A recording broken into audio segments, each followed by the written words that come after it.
तुमच्या एक शैली, आज तुम्ही फारच शांत मला दिसतात, पण तुमची एक वेगळी बोलण्याची, भाषणाची एक वेगळी शैली आहे. तुम्ही काय शब्द जे कॉइन केला तुम्ही, तो तुमच्याकडनं आलेला आहे आणि तो महाराष्ट्राच्या राजकारणात फार आता परवलीचा शब्द झाला आहे, करेक्ट कार्यक्रम.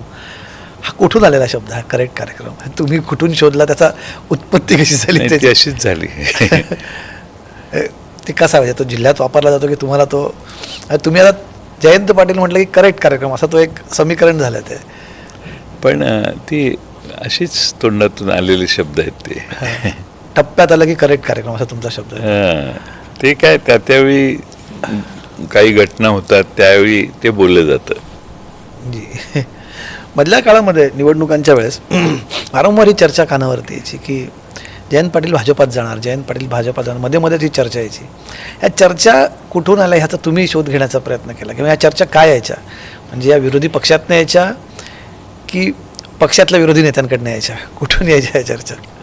मी फार लक्ष दिलं नाही त्याच्याकडं, कारण आपल्याला काय होणार आहे आपल्यालाच माहीत असतं. त्यामुळं अशा चर्चा होत असतात बाहेर, त्या दर एक 4-6 महिन्याने बाहेर काढतात लोक. आणि आमचा मोमेंटम वाढायला लागला की अशा चर्चा करून करायच्या, अशी आता पद्धत सुरू झालेली.